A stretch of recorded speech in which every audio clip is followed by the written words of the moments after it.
right. Let's go ahead and get everything kicked off. So good day, good morning, good afternoon, good evening, depending on where you're joining from. Thank you for joining the 3 ways to optimize hybrid virtual workforces, brought to you by Insignia Training Partners in conjunction with Edstutia today. My name is Bernie DeSantis, and I'm the CEO of Insignia Training Partners, an outsourced or fractional training provider connecting organizations with the right talent, content, and resources to design, develop, and deploy training courses, programs, and virtual events in any industry and for any subject matter. I'll drop my contact information into the chat in just a moment here if you'd like to connect with me. Now, we do intend for this to be an interactive and engaging event, so please feel free to drop your comments into the chat. Be sure to utilize the Q&A feature to submit any questions you have for today, and we'll do our best to weave them into the conversation or address them towards the end of the webinar. And also, please be sure to participate in the polling activities as we proceed. Lastly, be advised that we are recording our event today.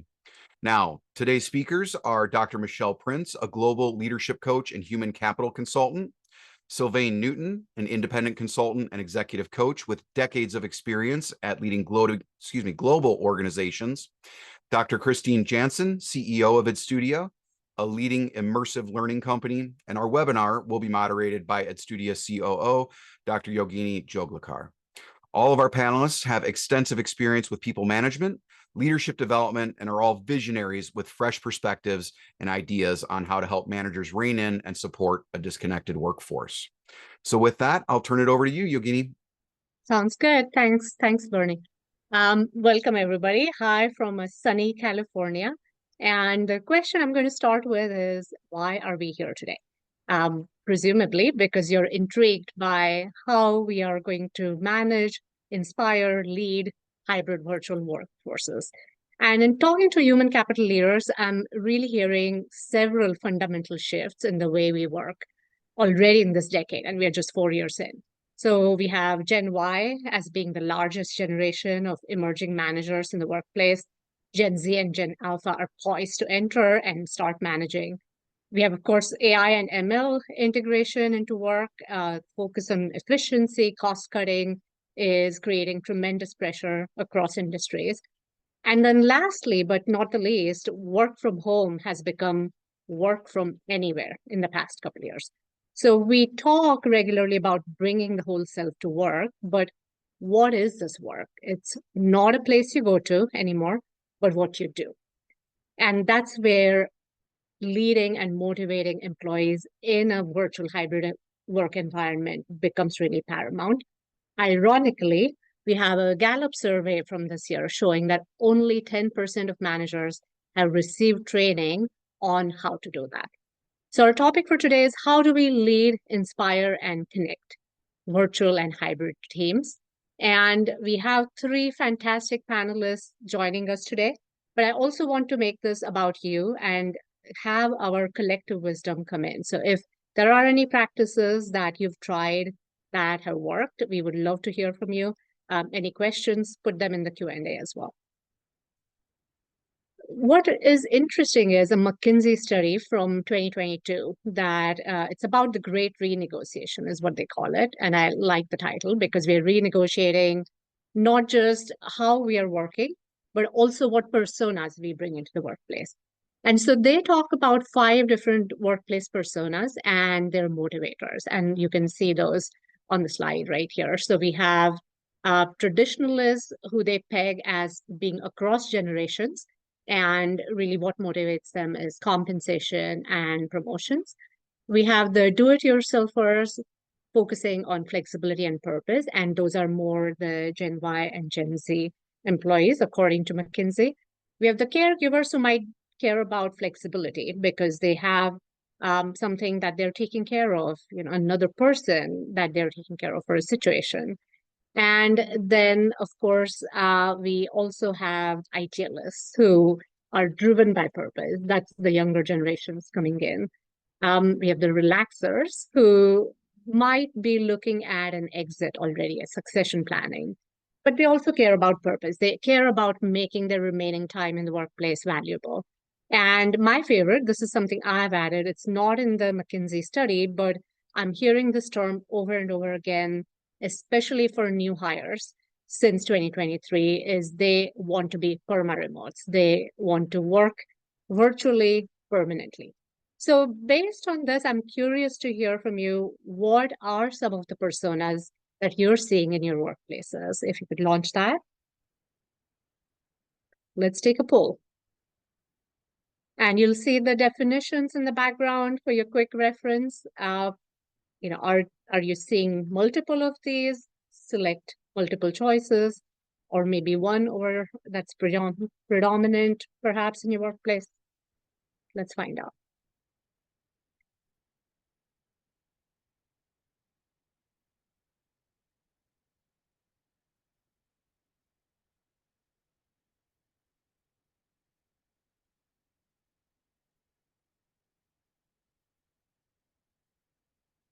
Thanks, Tony, for saying where you're dialing in from and which organization you're with. I'm inviting all of you to do the same in the chat as well, please, so we can speak to your specific industries as well.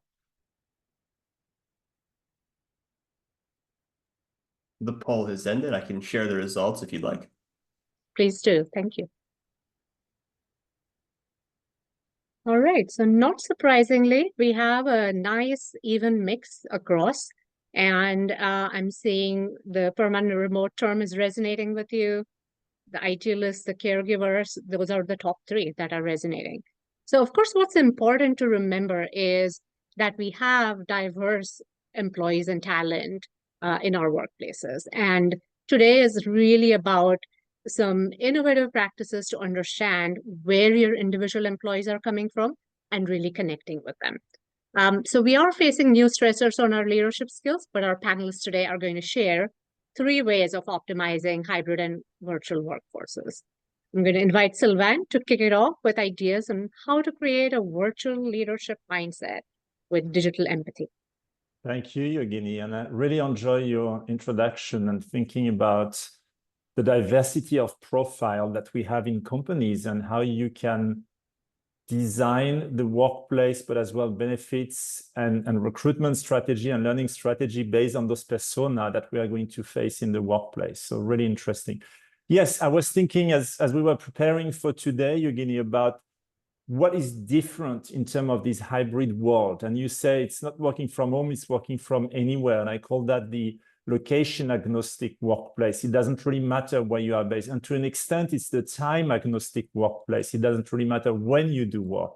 Now, it's not true everywhere. You see some companies that are starting to bring back employee to work, like Amazon announced recently. So we are still a little bit in the middle. We don't know exactly how it's going to evolve, in which direction. My sense is that company will design and offer a model that enable them to attract those talents that they need in order to execute on their strategy. And we will end up with lots of different models available where those different persona you showed will be able to make a choice about where they want to work. And the 10% of leaders you mentioned that have received training on how to lead in a hybrid workplace, I think they are really lucky, because most people I talk with, they haven't been trained. They've been sent home.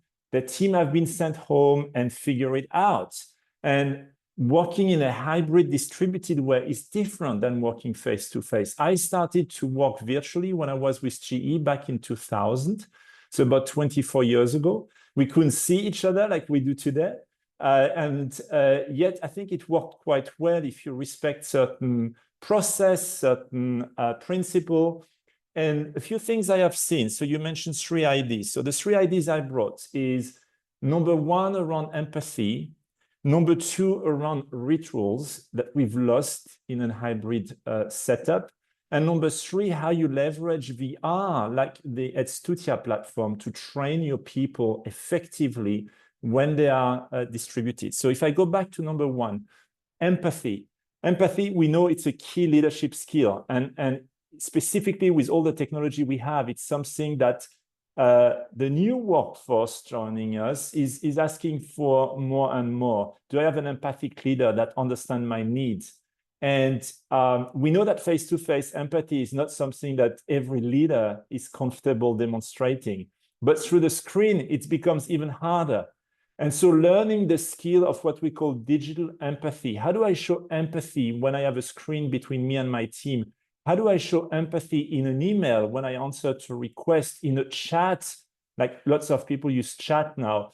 That's a skill that leader will have to learn. And I have done a few workshops on digital empathy with team, and people are surprised about things you can do that create empathy and create trust when people don't see each other every day in the office.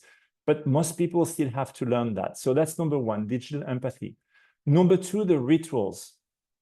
When we were every day in the office face to face, we had some ritual. So some people would go for a drink every Thursday evening. Some people would start the week every Monday with a coffee. Some people would go for a dinner when somebody was leaving the team. So you had those kind of rituals that were created. And now that people are sent home, those rituals have been lost. And they are very important to build a sense of community. And by the way, when you work in a hybrid way, we always say first build a community and then drive activity. So first you build a sense of community and then you drive activity. Most people do it the other way. They try to drive activity without having built a community. And guess what? It doesn't really work. It's exhausting. People don't feel the trust. They don't have a bond, and it doesn't work. So first build that community, and rituals are a great way to do that. And yes, you can build virtual rituals. And a lot of people have started to do that during Corona. Some keep doing it, but not everybody. And one way you can do that using virtual reality, why not we all jump onto the Edstutia campus on Friday and we close the week together. And by seeing each other in virtual reality, that helps to create a bond. So there are ways to do that, but you have to think intentionally about shaping those rituals because they are not going to happen serendipitously in the workplace. And then the third one, and I will close with that, Yogini, is how you train your team when you are distributed. And one thing that, by the way, I learned with Edstutia when I did my instructional design virtual reality class, which was really enlightening, is how you use the virtual space to create a learning experience that's more impactful than doing a webinar like we do now. And what we did at the time is we created a short 30 minutes virtual reality training for how you can integrate neurodiverse employee in the workplace. So imagine neurodiverse employee that can be overwhelmed by all the input they get from the working environment. And we wanted people that work with them to understand what kind of experience they have and the challenge it presents. And so we brought them into VR on the Edstutia campus, and we created an environment where they were experiencing that through the Google glasses. And that was something that I remember when we put them through the experience, some people say, you need to give me a few minutes just that I calm down before I can continue. And so it's an experience they had in their guts. It was not only cognitive. And that's what you can do on VR. That's extremely powerful. So digital empathy, creating virtual and leveraging VR to train your people, I think are effective practices for those hybrid teams, Yogini. Wonderful. Thank you so much, Sylvain. And speaking of empathy, some of the examples you're mentioning, really connecting with where your teams and your employees are coming from. That's the unique perspective that Michelle's going to bring to us. She's going to look at things from the perspective of employee wellness and human capital leader empowerment during the times of high turnover, quiet quitting, lack of engagement, some of the struggles that we are facing. Over to you, Michelle. Thank you so much. Sylvain, I love, first of all, it's hard to, not hard to listen to you. Your accent is wonderful and beautiful. And here I am in Atlanta, so I'm going to sound very different. But I wanted to just really build on what you were saying. Rituals and sense of community, so important, and the intentionality that's needed in a hybrid or virtual workplace. Where are the dedicated spaces for employees to gather for casual conversations or even to collaborate other than Zoom or Teams? Where can colleagues go to just have a chat or grab a coffee? These opportunities are what creates that sense of belonging, and hybrid environments potentially limit these opportunities. That's why a lot of companies are saying, hey, return to the office, come back to work, right? And we also know from our studies and research that has been done that correlationally, employee experience, which is really well-being and a sense of belonging, purposeful work, and feeling acknowledged and appreciated, is what creates that connection to the company. And that connection strengthens retention and engagement. That's supposed to lead to productivity, which in connection leads to growth and profitability. That's why we do HR. That's why we do employee experience. That's why it's important to the continuity of employment of the same people also helps customer satisfaction. So there's a lot of connection to business strategy when you're thinking about the employee experience. Now, years ago, that was then, you see the beanbag chair. I remember a company I worked at where somebody had this great idea to have a beanbag chair room. I'm old enough to remember that. Maybe some of you remember that. That was long before the days of ping pong tables, by the way. But it was a place where people could go just to relax or to have a casual conversation that wasn't your office or my office. It was just a neutral place. So in a hybrid or virtual workplace, do we need a virtual beanbag chair room? Perhaps. I think so. It could be, right? Today, there's this growing trend to provide what I've heard called this hyper-individualized experiences.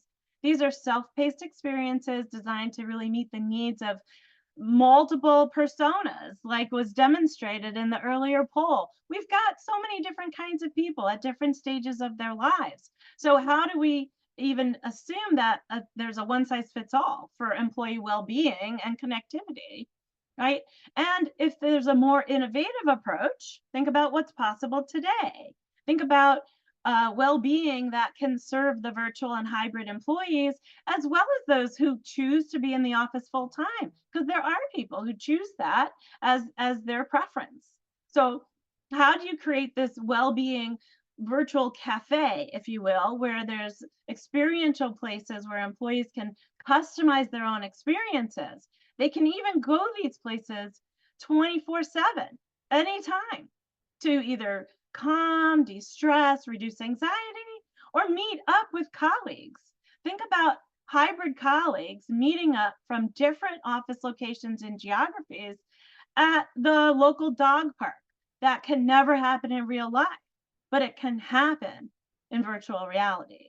So if you're visualizing a campus like this, where multiple locations, virtual environment, different places they can choose from, you can see rooftop pubs and garden, the main hall, which is really like a multi-purpose space. Personally, I would love to see a beach. Yogini, we need a beach. We need a beach room where there's calm sounds of waves and sounds of seagulls. That's where you'll find me doing my de-stress. Some people de-stress through socialization, so they can meet at a coffee shop or a rooftop pub, or you really could create a casual beanbag chair room if that resonates with your organization. You could also have this be part of a learning or environment as well. You can go and practice coworker conversations, manager conversations. If really what you need is like a 15 to 20 minute break, or you need to just practice some career coaching guidance, you just need a VR headset and you have all of this at your disposal. So what I really also like about this practicing with an AI bot, you could possibly create a natural language bot conversation for managers to practice in the virtual world. And much like Sylvain, I've also gone through Edstutia's training. And I'll tell you personally, what I love about it being in the virtual environment is you can't be anywhere else. Like right now, I'm looking at you and I can see multiple people and I can see all around me. I can see my phone is over here and I have multiple screens. It's actually quite distracting. And I'm trying really hard to focus. And people who have focus issues might find my messy desk really distracting. The beauty of the VR is when you have your headset on, you're just there. You're so present. There's nowhere else you can be. So that's a really cool aspect of virtual reality. The other aspect of well-being is, Joey, if you could go to the next slide, you can consider creating a virtual reality wellness portal that could be either accessible right from within your company's intranet. You could, if you already have a wellness app, I've worked at companies that, also had acquired Calm app or Virgin Pulse, for example. If you're already doing something around wellness for your company, you could consider integrating that with the VR well-being environment and those rooms. And there's ways to even potentially integrate VR, the well-being environment, in with your learning experience platform or your LXP. So there's so many ways to make it an additional value, and also be able to bring these hybrid workers, or even if everyone's in the office 1 day a week, but in different geographies, it still allows everybody to be in one place at one time.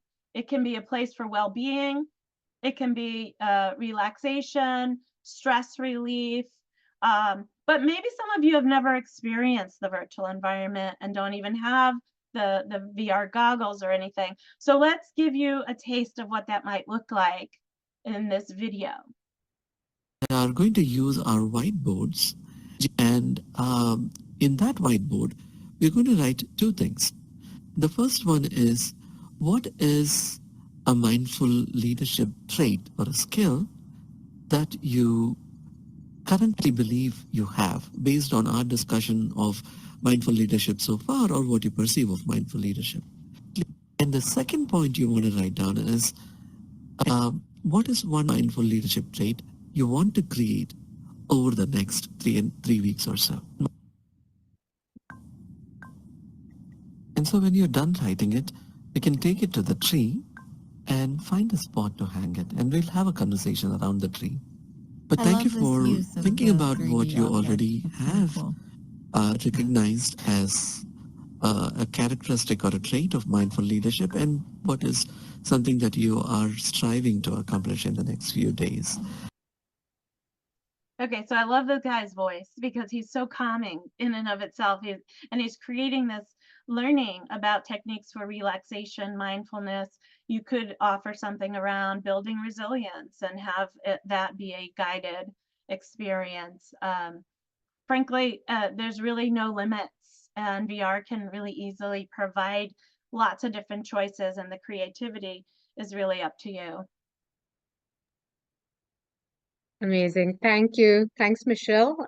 So we've heard two different perspectives around what we are doing with our virtual hybrid team, some ways to inspire, connect. Michelle, by the way, we do have a beach environment. So the next time you're in our VR platform, we have to go there. But the video that you just showed with the mindful leadership instructor-led training, I think brought something to my mind, which is, you might be asking, what's different about how we are doing this in VR versus simply putting the definitions of mindful leadership in a Zoom chat, right, as we are doing. And I think with the tree, what you saw is the notes then went up there, and connecting back to what Sylvan was saying about rituals, right? Imagine that tree always being there as a reminder for your teams as they come in, and you could change the question. It could be answering different questions, every week, but that becomes part of the ritual. That becomes part of the environment that's bringing everybody together. And I have another idea about that, which is it could be asynchronous, right? Because we're all in different time zones. And, when someone could say, when you have a minute, go and post something on the tree. And then, I'll see you guys in a half an hour, and we'll take a look at what the tree says, or some things like that are just so new, but so collaborative in an asynchronous environment. The other thing you can do, Yogini, and I'm building on what Stephen posted in the chat about the ritual, is think about that room, and we have a ritual. Imagine every Friday at a certain time we go there. What's amazing in VR, and that's very different from the experience we have here, is that if you enter the room, you have a whole body experience, and we don't have to be all together. There could be small groups of people talking with each other. And when you walk, you hear the discussion in your back of two people, and you turn and you see, oh, Michelle is with Chris, and I'm going to walk to them and speak to them. And so that really recreates the sense of being together. And you cannot do that with any other technology than VR. Absolutely. So, based on these ideas, I'm curious to hear two things. One is, what are you doing in your workplaces that might add to some of the ideas that we have heard so far? And secondly, if you could take another poll to say, how equipped are your teams feeling? Is your organization doing that mindfully in terms of getting virtual hybrid leadership training over to its leaders and managers?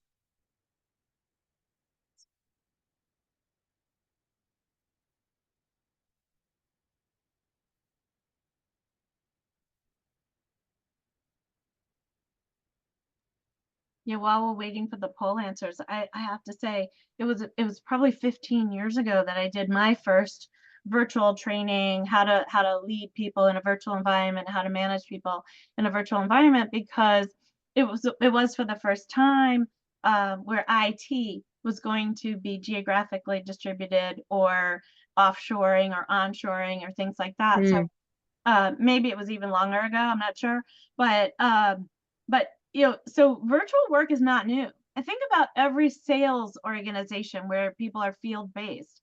They've been working virtually for years. This is not a new concept. It's new for a lot of people, but it's not new in terms of nobody's ever done it before. And I'll share those results now. Okay, thanks, Joy. All right. So sounds great. So please put some of your ideas in terms of what is your organization doing to empower leaders to do hybrid virtual training. And we'd love to hear from you. I'm very heartened by the fact that there is training happening, or there is that thought happening already. So my own favorite experience with Edstutia, and we are a virtual only company, a startup, and my memory of our holiday party from last year is as strong in my mind as actually going to some of the holiday parties I have been with other organizations, right? And we had the whole deal, we were people dialing in from all corners of the world. We had virtual reality snow, we had marshmallows, we had snowflakes, right? We had all the trappings of a holiday party and that relaxed atmosphere. We had a guitar, we had karaoke happening. But that is really, in terms of what you were saying, Michelle, is yes, there's always going to be waves of new things and new ways of doing work. The question is, what are we doing about it in terms of keeping up, not just with new technologies, but also the new generations coming into the workplace that are already using VR for shopping, for socializing, for entertainment. And then we have them in the workplace and we do something that's taking them 20 years back. So on that note, I'm going to invite Chris to talk about optimizing engagement using immersive technologies. Okay, great. So I'm actually on a train, and it might be really noisy in the background, and I might cut out. So Yogini, let me know if this is getting choppy and help me out. Thank you. Anyway, so my take on this is we need to really work on engaging employees no matter where they are. And there was we recently saw a Gallup poll from March of this year. And this was from an employee perspective, and only 33% of employees in the US are considered engaged in their work, meaning they're actively involved, they're actually enthusiastic about their jobs. The rest are kind of checked out. That's a little worrisome, and especially when there's 17%, so close to 1 in 5 employees who are considered actively disengaged. These people are rowing the boat the other way. They're the naysayers, they're bringing things down. So you got to think about overall, what does this do for productivity? So engagement, I know, is a big deal. So being able to engage your geographically dispersed employees, your remote, is key. And virtual reality opens up so many opportunities to connect people, whether it's synchronously, asynchronously, for everything from onboarding to the whole professional development lifestyle. So think of that whole talent journey, that employee journey, from the very beginning. Listen, you can actually connect people before they even start their job. You can connect cohorts that might be starting a new position together. Introduce them to your organization, introduce them to your headquarters. What are your values? What are those traditions? What's your culture like through an immersive experience? So maybe even through a 360 experience. We actually had some folks from a major airline go through one of our training programs, and they created an onboarding experience, or multiple experiences, through games and 360 immersions and adding AR. It was awesome. And it was ironic. It was an airline, but they can't afford to necessarily fly every new employee into the headquarters. And so they wanted to recreate that experience for anybody to experience, no matter where you are physically, through VR. So I thought that was really cool. So think about how can you connect people even before they start. And then, of course, onboarding remote teams in cohorts certainly makes people feel that they're a part of a team and not so isolated. And VR creates such a great opportunity for collaboration, creating that sense of belonging and connection, and of course, networking. So I'm going to actually show an example, an onboarding example on the next slide in a second. But when people then get to the job, you just think about its skills development, like the entire evolution of their career. So it's not just about skills development for job specific tasks, or maybe compliance training, things that are obligatory, but it's also using VR for management and leadership training is amazing. And this is what is really going to get people to get that statistics I shared with you, where people are not engaged. If you give people meaningful work and the opportunity for upward mobility, this is when they're going to be connected. This is when they're going to be engaged. So this experience, this whole talent journey, is super important piece for that engagement. And then aside from training, again, collaboration is amazing in VR. We've got lots of examples of things that you can do, including like team building exercises. So Lon's talking about, hey, the tradition, going out for drinks or whatever. You know, that is a big bummer when you can't do that when you are working virtually or hybrid. But there's so many cool things you can do together, things that you couldn't do even if you were face to face. So we can share some examples of those as well, some of these cool team building exercises. I do want to mention one thing before we go to the next slide, that we, Yogini and I did a webinar just a few days ago, and we surveyed the audience, there were 80-some people, and asked, how many of you are full remote back to work? How many of you are hybrid or working virtual? And almost everybody said hybrid. So this is no surprise, but this is here to stay. So instead of kind of the resistance or trying to fit people an old way of doing things in the old work environment, let's think about how we can actually take advantage of this and make this an amazing opportunity to connect people. So if you wouldn't mind going to the next slide and queuing up the video. This is actually an example from some folks from Accenture. As you may or may not know, Accenture is a big proponent of VR, and they have a whole onboarding program for their new joiners. So they call it the new joiner experience. And we were featuring one of the folks that had gone through our training program as well, and came back to share some of the tips and tricks and examples of what they're doing for onboarding. So this is a quick 60-minute clip, but it's you get an idea for how exciting and engaging it can be before day one. So go ahead, it's only 60 seconds. With these principles, we designed NJX, or the New Joiner Experience, and that looks a little bit like this. Now, at Accenture, our onboarding is made up of 3 different phases, which you can see across the top of the slide. So we've got Countdown, NJX Welcome, and Year 1.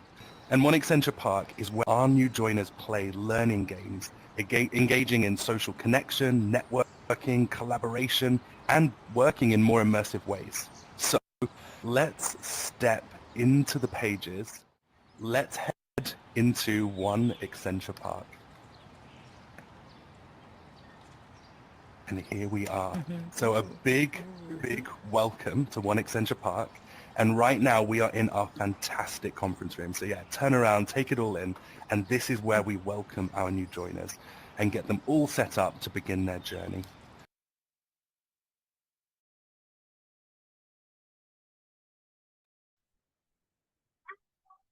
Well, thank you. Such an awesome example.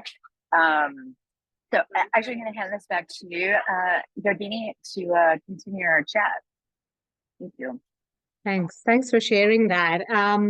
As you were talking, Chris, I wrote down a couple things that I think become powerful with integrating immersive technologies. One is that engagement is not a once a year kind of thing that we should be doing at organizations, right? Sending out a survey and then just sitting back and waiting for the results to come in.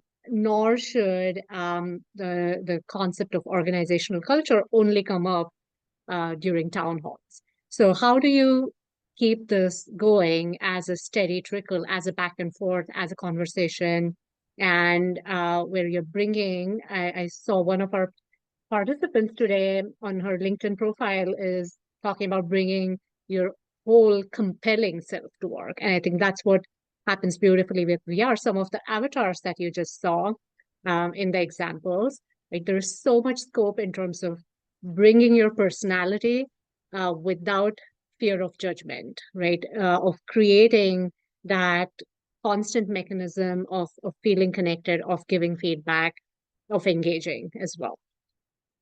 So here are some of the ideas that came in today, and I would like to take this back to our panelists to say, if you were to give our attendees one piece of advice, something that they absolutely have to start doing right away, what would that be?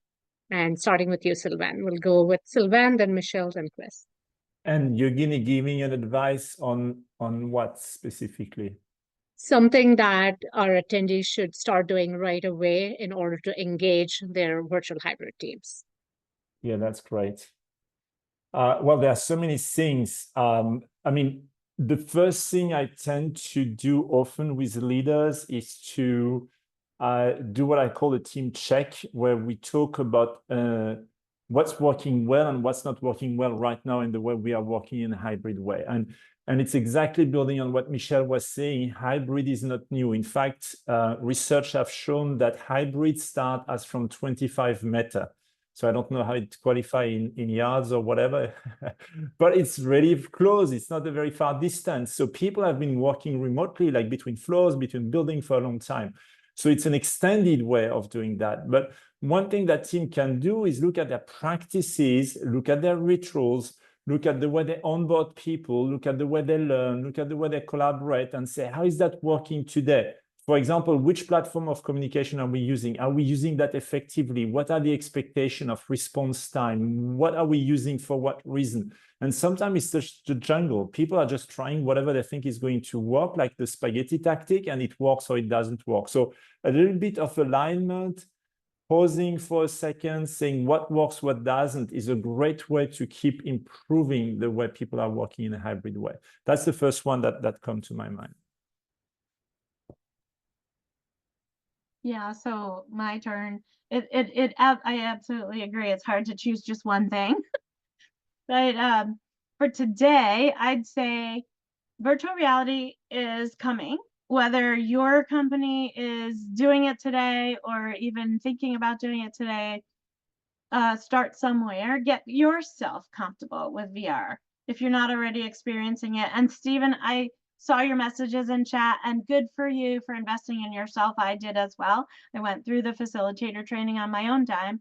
This is where I started because I'm not a virtual gamer. I really wasn't familiar or comfortable with the VR environment. So for me, it was all new about a year and a half ago, but now I can't stop talking about it. So, and then if you're trying to engage others in your company, which is really important, I'm not sure from an investment perspective that one small team can make it as good as it could be, but you can certainly start there, especially if everyone has their own MetaQuest goggles or whatever at home because they're gamers, you can actually maybe start thinking about trying it out. But it really is just like any other technology implementation. We really need, it's fun and it's engaging and it's kind of cool.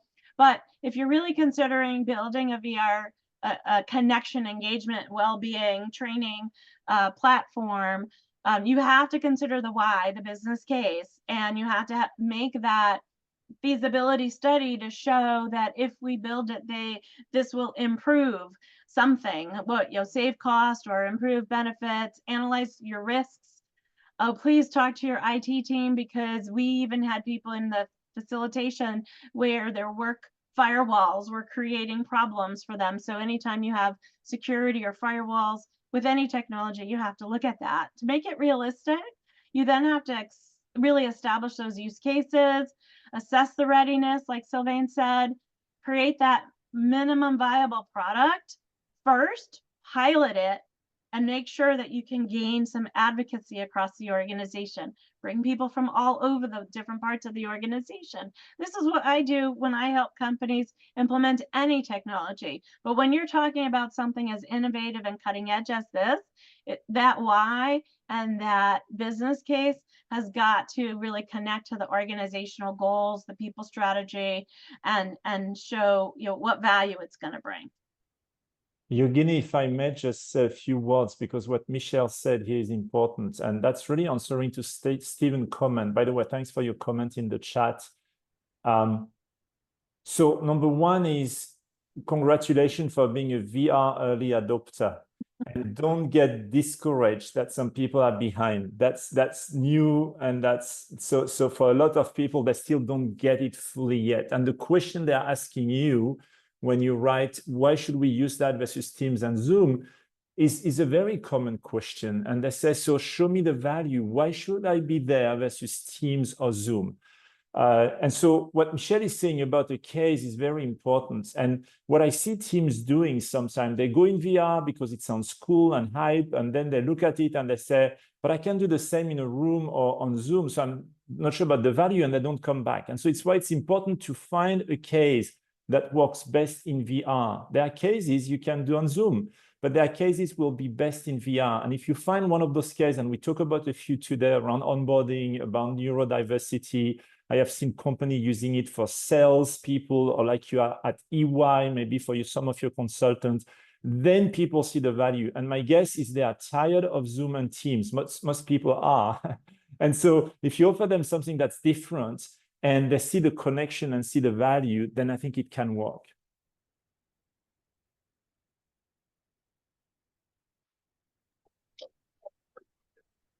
Okay. You guys, these are such great ideas, and some things that I was going to say as well.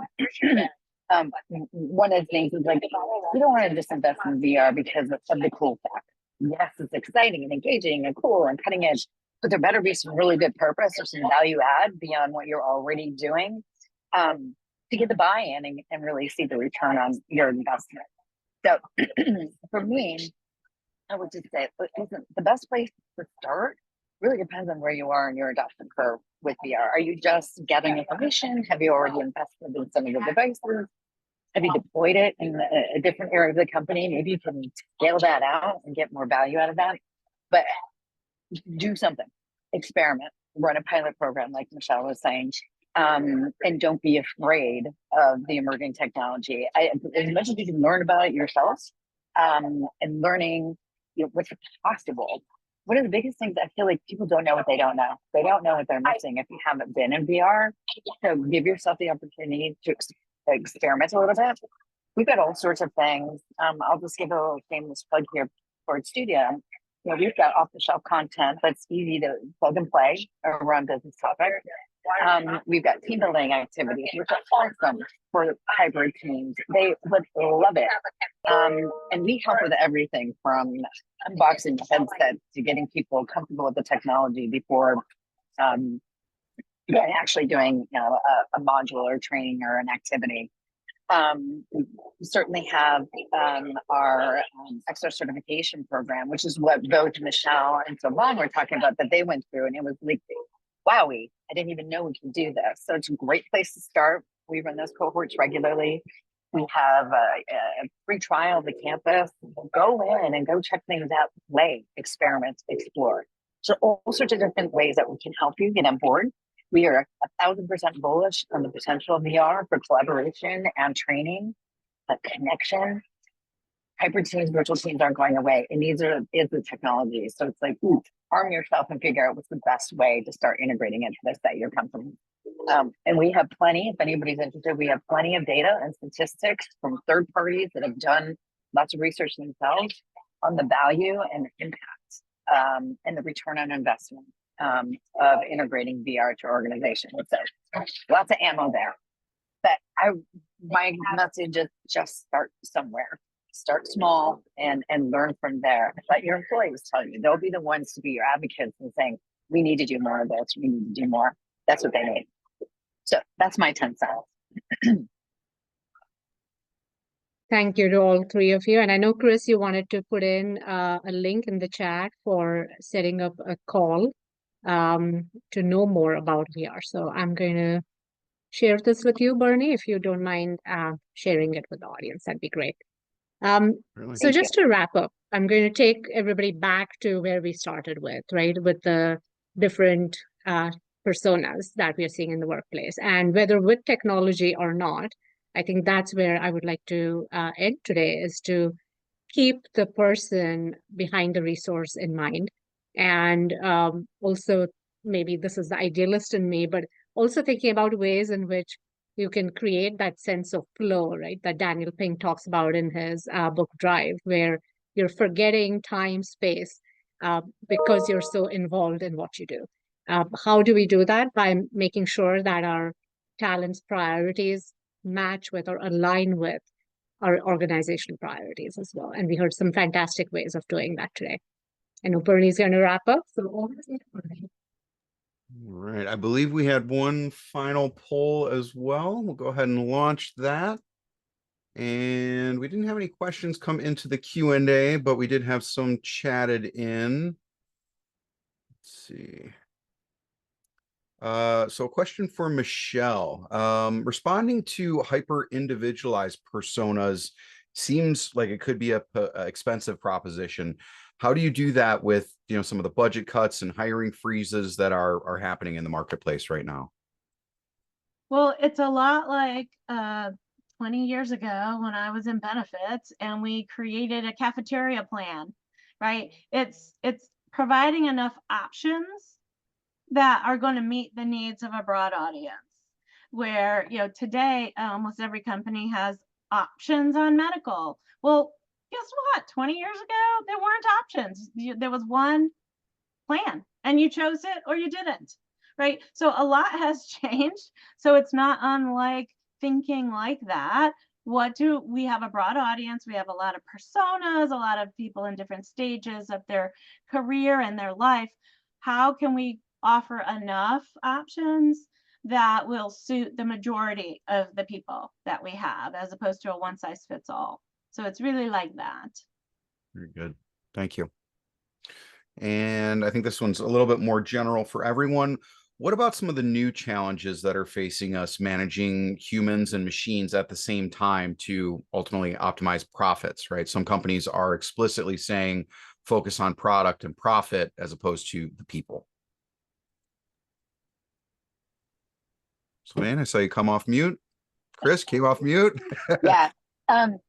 I know this is a big topic and a lot of people feel fearful of emerging tech, and particularly AI.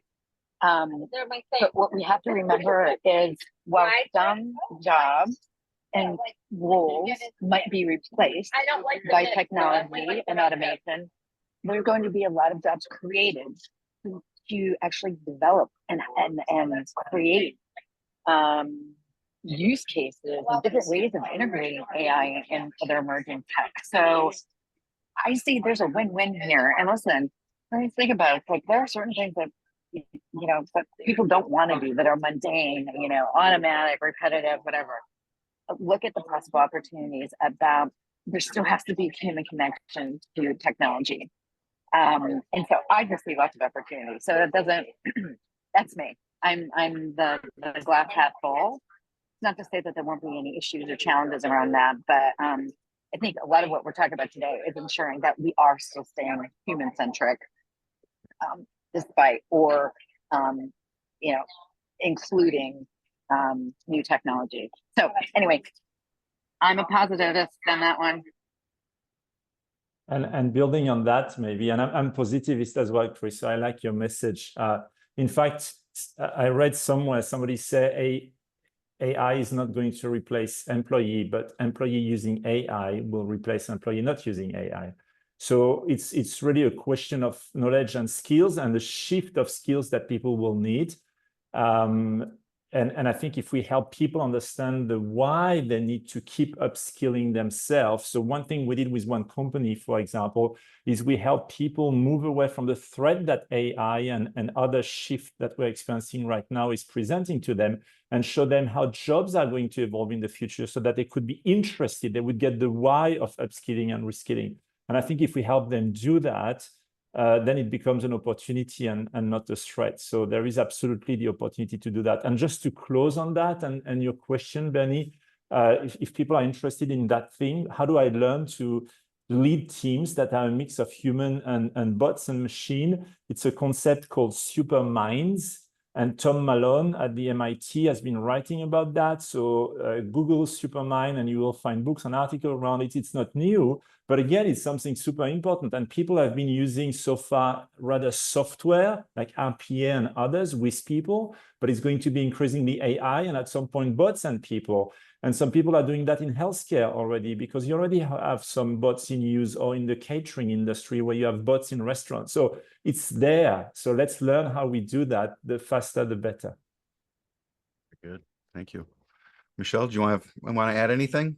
Well, I was speaking with one colleague who is head of culture, engagement, talent management, learning, and what they've done is they have encouraged every department to create a job description and a name for the bot.